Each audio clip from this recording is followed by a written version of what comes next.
नमस्ते, मैं हूं रविंद्र गौतम और आप देख रहे हैं संजीवनी टीवी पर शेयर बाजार का लेखा जोखा। दोस्तों, आज बाजार में बिल्कुल वही हुआ है, बिल्कुल वैसा ही हुआ है। कहते हैं ना कि जैसे आपकी कॉलोनी के अंदर से एकदम से बिजली कट जाए और किसी को अंदाजा ही नहीं कि बिजली कहाँ गई, कैसे गई, क्यों कट गई।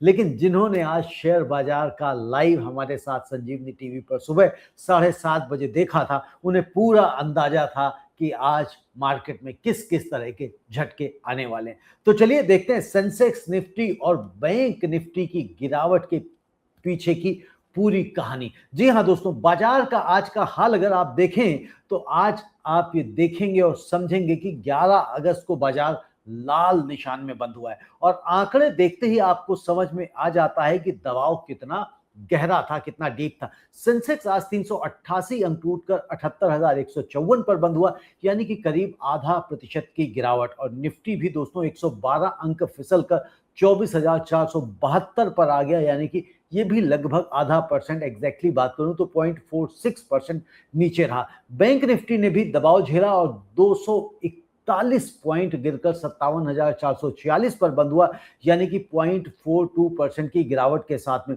दोस्तों, इसको ऐसे सोचिए कि जैसे आपके शहर की 3 सबसे बड़ी और भरोसेमंद दुकानें हों और तीनों के मालिक एक ही दिन उदास दिखाई दें, तो कुछ बड़ा हुआ है और यह साफ नजर आता है। और आज दोस्तों इसकी बड़ी वजह आई है समंदर पार से, जो लगातार आ रही है, रोज आ रही है। लेकिन आज की वजह थोड़ा सा आप समझें, क्योंकि इसके सीधे तार जुड़े हुए हैं क्रूड ऑयल से।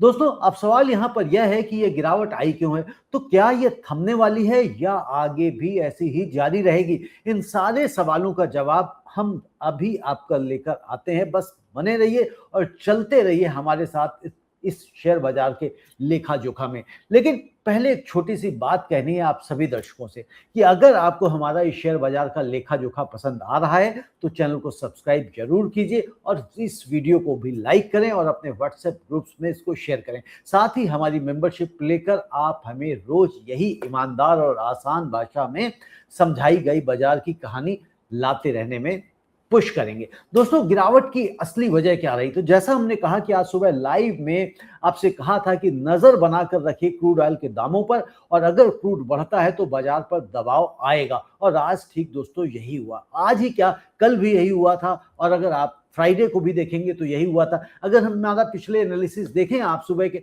तो लगभग हम साथ साथ चल ही रहे हैं मार्केट के साथ में। तो दोस्तों, जो अंदेशा जताया गया वैसा हुआ। तो यह ऐसा है दोस्तों कि जैसे आपके पूरे घर का बजट रसोई के गैस सिलेंडर की कीमत से बंधा हो। सिलेंडर महंगा हुआ नहीं कि पूरे महीने का हिसाब किताब गड़बड़ा जाता है। और भारत के लिए दोस्तों क्रूड ऑयल भी वैसा ही सिलेंडर है। पूरी अर्थव्यवस्था की सांस उसी से चलती है। आज WTI क्रूड 1.5% बढ़कर $83.38 पर बैरल पर पहुंच गया और ब्रेंट क्रूड दोस्तों 1.28% उछलकर $88.84 के पार ट्रेड कर रहा था। दोस्तों, यह उछाल सीधा जुड़ा हुआ है स्ट्रेट ऑफ हॉर्मुज में जारी गतिरोध से, और अगले हिस्से में इसकी पूरी कहानी हम आपको समझाते हैं कि आखिर क्या हुआ। जो सुबह दर्शक देखते हैं उनको तो पता ही, लेकिन जो शाम वाले दर्शक हैं उनको भी ये कहानी पता होनी चाहिए। दोस्तों, भारत अपनी जरूरत का करीब 85% क्रूड बाहर से मंगाता है। इसलिए जब भी अंतरराष्ट्रीय बाजार में क्रूड महंगा होता है तो इसका असर सिर्फ पेट्रोल डीजल तक सीमित नहीं रहता। यह असर पहुंचता है इंपोर्ट बिल पर, रुपए की मजबूती पर, महंगाई पर, और आखिर में सीधे आपके शेयर बाजार के सेंटीमेंट पर, और उसके बाद भी सीधे अगर कहीं पहुंचना है तो पड़ता है आपकी पॉकेट पर। जी हाँ, यही वजह है कि आज सुबह की चेतावनी शाम तक सच साबित हो गई। दोस्तों, ग्लोबल क्यूज की अगर मैं बात करूं तो यूएस ईरान पीस डील का जो ताजा हाल अभी के लिए जान लें। दोस्तों, यूएस ईरान के बीच जिस शांति समझौते की उम्मीद बंधी थी वह फिलहाल एक नई अड़चन में फंस गई है। ताजा खबरों के मुताबिक अमेरिका ने ईरान से एक नई मांग रख दी है। उन सभी लोगों के लिए मुआवजे की मांग रखी है जिनकी जान इस टकराव में गई, यानी कि ईरान की तरफ से भी अपने नुकसान की हर्जाना मांगा जा रहा है और अमेरिका ने भी सेम मांग रख दी। और अब दोनों पक्षों की यही जिद है कि स्ट्रेट ऑफ हॉर्मुज के फिर से खुलने की उम्मीदों पर पानी फिर गया लग रहा है। दोस्तों, ये बिल्कुल वैसा ही जैसे दो पड़ोसी झगड़े के बाद आखिरकार सुलह की मेज पर तो बैठे, लेकिन दोनों एक साथ कहें पहले तुम अपना नुकसान भरो, जब तक कोई पहला कदम नहीं उठाता, बात आगे नहीं बढ़ती। और ठीक यही अभी अमेरिका और ईरान के बीच में हो रहा है। दोनों टेबल पर बैठे हैं लेकिन हाथ मिलाने को कोई तैयार नहीं। हालांकि टेबल पर तो ओमान और ईरान ही बैठे, अमेरिका तो बाहर से देख रहा है कि भैया सुलह हो रही है क्या, क्योंकि उसे लगता है अगर वो खुद सुलह करने आएगा, खुद नेगोशिएशन करने आएगा, तो उसको बड़ी मांग भी मांगनी पड़ सकती है। लेकिन अभी बाहर से अगर आप जब सुलह करते हैं, बाहर से आप नेगोशिएशन करते हैं, तो आपके हाथ में सारे पत्ते होते हैं। खैर, अमेरिकी राष्ट्रपति ने दोस्तों खुद कहा है कि फिलहाल बातचीत सेमी नेगोशिएशंस यानी आधी अधूरी बातचीत के स्तर पर है, कोई ठोस डील अभी टेबल पर नहीं है और ईरान की तरफ से भी संदेश बिचौलियों के जरिए भेजे जा रहे हैं। सीधी बातचीत अब तक शुरू नहीं हुई है। नतीजा यह है कि स्ट्रेट ऑफ हॉर्मुज से जहाजों की आवाजाही अब भी सामान्य से कहीं कम बनी हुई है और जब तक यह जलमार्ग पूरी तरह से नहीं खुलता तब तक क्रूड ऑयल में यह अनिश्चितता बनी रहेगी और उसका सीधा असर हमारे बाजार पर भी दिखता रहेगा। और इसके अलावा अमेरिका और यूरोप के बाजारों में भी आज मिला जुला रुख देखने को मिला है। निवेशक हर घंटे क्रूड की चाल, हॉर्मुज की खबरों पर बारीकी से नजर बनाए हुए हैं और यही ग्लोबल क्यूज आज भारतीय बाजार पर भी हावी रहे हैं और शुरुआती कारोबार से ही बिकवाली का दबाव हावी रहा है। सीधी भाषा में अगर हम कहें तो जब तक समंदर पार का यह ताला नहीं खुलता, हमारे बाजार की चाल भी उसी ताले की चाबी के इंतजार में अटकी रहेगी। गौर करने वाली बात दोस्तों यह भी है कि जहाजों की आवाजाही अब भी सामान्य दिनों के मुकाबले बेहद कम बनी हुई है और अमेरिका की अपनी क्रूड रिजर्व भी कई दशकों के सबसे निचले स्तर पर पहुंच चुकी है। यानी दबाव सिर्फ एक तरफ से नहीं बल्कि दोनों तरफ से बन रहा है। सप्लाई भी सीमित है और भरोसा भी डगमगाया हुआ है और जानकारों का मानना है कि जब तक कोई ठोस समझौता सामने नहीं आता, क्रूड में यह उतार चढ़ाव बना रहेगा और यही अनसर्टेनिटी आगे भी बाजार को हिचकोले देती रहेगी। सेक्टर्स का अगर हम हाल देखें तो किसने संभाला है और किसने डुबोया है, तो दोस्तों आज अगर आप देखेंगे तो अलग अलग मोहल्लों की अगर हम बात कर लें तो जहां आज हर किसी का हाल एक जैसा नहीं रहा है। हर सेक्टर एक अलग गली की तरह है। किसी गली में आज रौनक थी तो किसी गली में पूरा सन्नाटा पसरा रहा। एफएमसीजी की बात करूं तो एफएमसीजी आज सबसे ज्यादा टूट गया 1.17% की गिरावट के साथ में, क्योंकि कच्चे माल की बढ़ती लागत का सीधा डर निवेशकों को सता रहा है और मेटल सेक्टर में भी बिकवाली रही, 0.95% नीचे रहा। ऑटो सेक्टर 0.55% फिसल गया और प्राइवेट बैंक निफ्टी भी 0.56% टूट गया और रियल्टी सेक्टर भी दोस्तों 0.99% लाल निशान में बंद हुआ है गिरकर। लेकिन दोस्तों हर तरफ मायूसी नहीं थी। फार्मा सेक्टर ने राहत दी है 1.02% की बढ़त के साथ में, क्योंकि यह सेक्टर क्रूड की महंगाई से सीधे तौर पर अछूता रहता है और आईटी सेक्टर भी 0.61% बढ़ा है वैश्विक मांग को लेकर उम्मीदों के सहारे। यहां पर एक चीज आपको ये ध्यान देने वाली है, जब हमने सुबह लाइव में बताया था कि अगर क्रूड ऑयल महंगा होगा, क्रूड ऑयल महंगा होने से रुपए पर दबाव बनेगा और जब रुपए पर अगर दबाव बनेगा तो आईटी सेक्टर जैसे यानी कि जो एक्सपोर्ट करते हैं उनको फायदा हो सकता है, तो वो एक फायदा यहां पर कन्वर्ट होता हुआ दिखाई दिया है। पीएसयू बैंक दोस्तों लगभग सपाट बंद हुआ है मामूली 0.01% की बढ़त के साथ में। मिड कैप इंडेक्स लगभग सपाट रहा है 0.02% नीचे, जबकि स्मॉल कैप इंडेक्स ने बिल्कुल उल्टी चाल दिखाई है और 0.22% ऊपर बंद हुआ है। ये मिड कैप और स्मॉल कैप पिछले कई दिनों से उल्टी दिशा में भाग रहे हैं, कदम से कदम मिलाकर नहीं चल रहे हैं। यानी दोस्तों जब मोहल्ले की बड़ी दुकानों पर उदासी छाई थी तब कुछ छोटी दुकानों में हल्की रौनक भी बनी रही और यही तो दोस्तों बाजार की खूबसूरती है। यहाँ कभी सब एक साथ नहीं डूबते और कभी सब एक साथ नहीं तैरते। साफ पैटर्न यह दिखा कि आज निवेशकों ने डिफेंसिव सेक्टर्स की तरफ रुख किया, जैसे फार्मा और आईटी, जहां क्रूड की महंगाई का असर सीधा नहीं पड़ता, जबकि एफएमसीजी और मेटल जैसे सेक्टर्स जिन पर कच्चे माल की लागत का सीधा बोझ आता है वहां बिकवाली हावी रही है। यह फर्क समझना दोस्तों जरूरी है, क्योंकि यही बताता है कि पैसा कहां से निकल रहा है और कहां को जा रहा है। जैसे बारिश शुरू होते ही मोहल्ले के छाता बेचने वाले की दुकान पर भीड़ बढ़ जाती है और आइसक्रीम वाले की दुकान थोड़ी सी सूनी हो जाती और बाजार में भी पैसा हमेशा उसी तरफ भागता है जहां उसे फिलहाल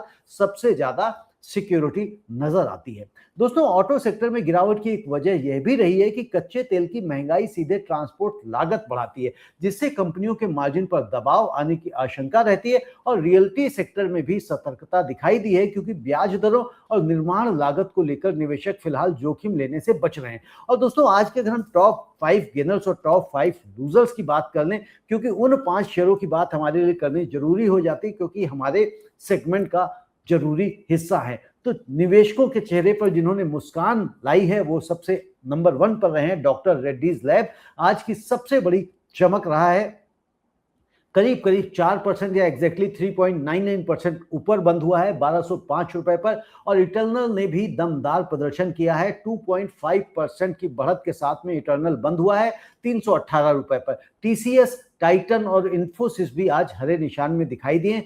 हालांकि बढ़त 1% से इनमें कम रही है, लेकिन जहां कुछ दुकानों पर आज भीड़ जुटी थी, वहीं कुछ दुकानों पर ग्राहक ही नहीं दिखे। जी हां, टाटा कंज्यूमर सबसे ज्यादा टूटा, करीब 3% नीचे रहा। मैक्स हेल्थ केयर भी 3% फिसल गया। नेस्ले इंडिया 2.32% गिरा और अल्ट्राटेक सीमेंट 2.1% नीचे आया। और अपोलो हॉस्पिटल ने भी 1.81% की गिरावट झेली है। इनमें से ज्यादातर वो नाम है जिन पर आज मुनाफा वसूली और कमजोर सेंटिमेंट दोनों का असर साथ साथ दिखाई दिया। दोस्तों, ये ठीक वैसे ही है जैसे मोहल्ले के किसी उत्सव में एक साथ ही दुकानों पर भीड़ बंट जाए। जो पहले से ऊपर चढ़ चुके थे, वहां लोग मुनाफा समेटने लगे और नतीजा गिरावट के रूप में दिखाई दिया। यहां पर दोस्तों, इंटरेस्टिंग बात यह है कि आज के गेनर्स और लूजर्स की लिस्ट में कोई एक सेक्टर हावी नहीं रहा है, बल्कि हर सेक्टर से मिला जुला रुख देखने को मिला है। और यही दिखाता है कि आज की गिरावट किसी एक वजह से नहीं, बल्कि व्यापक सतर्कता का नतीजा थी, और जिसकी जड़ में क्रूड ऑयल और हॉर्मुज की अनसर्टेनिटी ही, अनिश्चितता ही सबसे बड़ी वजह बनी रही। एडवांस डिक्लाइन रेशियो की बात करें, जो कि बाजार की आपको असली नब्ज बताता है, और मैं हमेशा रोज सुबह भी बताता हूं, शाम को भी बताता हूं कि अगर मार्केट में आप काम कर रहे हैं तो एडवांस डिक्लाइन रेशियो को देखना ना भूलें। जी हाँ दोस्तों, ये एक ऐसा आंकड़ा है जो इंडेक्स से भी ज्यादा सच्चाई आपको बताता है। तो आज निफ्टी पर 1487 शेयर बढ़त के साथ में बंद हुए, जबकि 1867 शेयर आज गिरावट के में रहे, और 124 शेयर 124 शेयर बिना किसी बदलाव के बंद हुए। दोस्तों, यहां पर देखेंगे कल और परसों दोनों दिन में जो शेयरों में गिरावट और बढ़त थी, लगभग आपस में टक्कर दे रहे थे। हालांकि बढ़ने वालों की संख्या ज्यादा थी, कल परसों 36 थी और कल शायद थोड़े से 50 के आसपास थी, फर्क था, लेकिन आज ये संख्या कहीं ज्यादा है।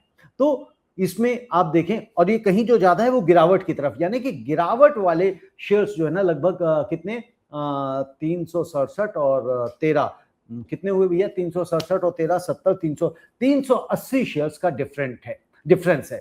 तो मतलब यह है दोस्तों, सिर्फ इंडेक्स की गिरावट की कहानी नहीं है, वह पूरे मोहल्ले में फैली मायूसी की कहानी है, जहां बिकवाली चंद बड़ी दुकानों तक सीमित नहीं रही, बल्कि गली के हर कोने तक पहुंची थी।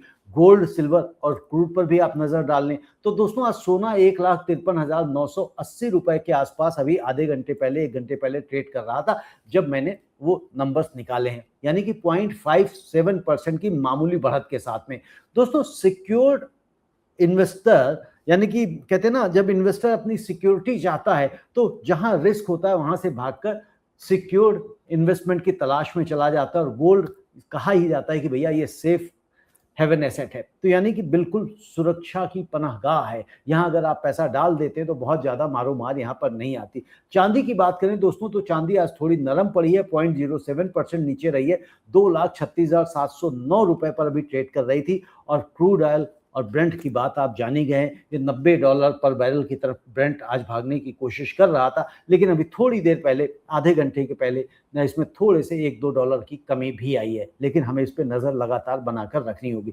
दोस्तों, कल बाजार कैसे रिएक्ट कर सकता है, क्या हमारी स्ट्रेटेजी होनी चाहिए, क्योंकि ये सबसे जरूरी सवाल है कि कल बाजार किस दिशा में जाएगा। तो दोस्तों, कल का बाजार पूरी तरह टिका रहेगा स्ट्रेट ऑफ हॉर्मुज से आने वाली खबरों के ऊपर। अगर अमेरिका और ईरान के बीच मुआवजे की यह अड़चन सुलझने के संकेत मिलते हैं, तो क्रूड में नरमी आ सकती है और बाजार को राहत मिल सकती है। लेकिन अगर बातचीत और उलझती है तो क्रूड में तेजी जारी रह सकती है और बाजार पर दबाव बना रह सकता है। दोस्तों, ये बिल्कुल वैसे ही है जैसे बारिश से पहले मौसम विभाग बादलों को देखकर अनुमान लगाए। पूरी सच्चाई दोस्तों कल ही सुबह पता चलेगी। आज तो सिर्फ संकेत पढ़े जा सकते हैं, कल भी संकेत ही पढ़ेंगे, लेकिन फिर भी क्लियर सिग्नल होंगे, क्लियर संकेत होंगे। तो सुबह 7:30 बजे हमारे साथ लाइव में जरूर जुड़ें। दोस्तों, निफ्टी, बैंक निफ्टी और सेंसेक्स के सटीक सपोर्ट और रेजिस्टेंस लेवल आज के चार्ट आप जो हैं वो भी हम सुबह ही बताएंगे, क्योंकि सुबह थोड़े से ज्यादा आपको बेहतर निकल के आ पाते हैं रिजल्ट्स। और आज जो हम लोगों ने आपको सपोर्ट और रेजिस्टेंस दिए थे वो आपने अगर आप मैच की हो तो आप देखेंगे कि बिल्कुल एग्जैक्ट मिल रहे हैं। खैर दोस्तों, हम निवेशकों को ये सलाह भी है कि जल्दबाजी में कोई बड़ा फैसला ना लें। क्रूड ऑयल और हॉर्मुज की खबरों पर लगातार नजर बनाए रखें और अपने पोर्टफोलियो में फिलहाल डिफेंसिव सेक्टर की तरफ थोड़ा झुकाव रख सकते हैं जब तक साफ दिशा ना मिले। दोस्तों, पेशेंस ही सबसे बड़ी स्ट्रेटेजी होती है शेयर मार्केट के अंदर, तो इस बात का विशेष ध्यान रखिए। और साथ ही यह भी ध्यान रखिए कि एडवांस डिक्लाइन रेशियो आज कमजोर रहा है, यानी कि बिकवाली सिर्फ बड़े इंडेक्स तक सीमित नहीं रही बल्कि व्यापक स्तर पर फैली हुई है। ऐसे माहौल में नई खरीदारी करते समय थोड़ा और कॉशियस रहना बेहतर होगा और किसी भी बड़े फैसले से पहले कल की शुरुआती चाल का इंतजार करना समझदारी होगी। और दोस्तों, आज के बाजार से हमको निवेशकों के लिए क्या सबक मिलता है? तो दोस्तों, आज के बाजार से एक सीख जरूर लीजिए कि बाजार सिर्फ कंपनियों के नतीजों से नहीं चलता। कई बार हजारों किलोमीटर दूर हो रही एक बातचीत भी आपके पोर्टफोलियो को हिला सकती है। यह बिल्कुल वैसा ही है कि जैसे आपके शहर की बारिश का असर किसी दूसरे शहर की सब्जी मंडी के दामों पर पड़ जाए। और दुनिया आज इतनी जुड़ी हुई है कि कोई भी घटना अकेली नहीं रहती। हर खबर का असर घूम फिरकर आपकी जेब तक पहुंचता है। इसलिए घबराइए मत, समझदारी से चलिए और अपने निवेश को सिर्फ आज की एक दिन की हलचल से मत आकिए। असली निवेशक वही है जो शोर के बीच में भी शांत रहना सीख ले और हर गिरावट में भी सीखने का एक मौका ढूंढ ले। और एक बात दोस्तों, हमेशा याद रखिए कि जो निवेशक सिर्फ आज की लाल या हरी स्क्रीन देखकर फैसला लेते हैं वो अक्सर सबसे ज्यादा नुकसान उठाते हैं, और जो निवेशक कारण समझकर पेशेंस के साथ आगे बढ़ते हैं वही लंबे समय में असली मुनाफा कमाते हैं। तो आज का दिन भी बस यही सिखा कर गया है। संक्षेप में कहूं तो आज का दिन बताता है कि बाजार को समझने के लिए सिर्फ आंकड़े काफी नहीं है, उनके पीछे की कहानी समझना भी उतनी ही जरूरी है। जब तक आप वजह जानते हैं तब तक कोई भी गिरावट आपको डरा नहीं सकती, बल्कि सोच समझकर फैसला लेने का मौका देती है। दोस्तों, कल फिर मिलेंगे, बाजार को फिर समझेंगे, बाजार के आंकड़ों को समझेंगे, यानी कि पूरे शेयर बाजार के लेखा जोखा के साथ कल शाम को 7:30 बजे मिलेंगे और सुबह भी 7:30 बजे लाइव में मिले कि आज की बाजार यानी कि कल बुधवार की बाजार कैसे रहेगी, गैप डाउन खुलेगा या फिर गैप अप, और कहां तेजी होगी कहां मंदी, ये कल सुबह बात करेंगे लाइव में। और आपके कमेंट्स भी पढ़ेंगे और आपके सवालों के जवाब भी देंगे। आपका बहुत बहुत धन्यवाद। नमस्ते।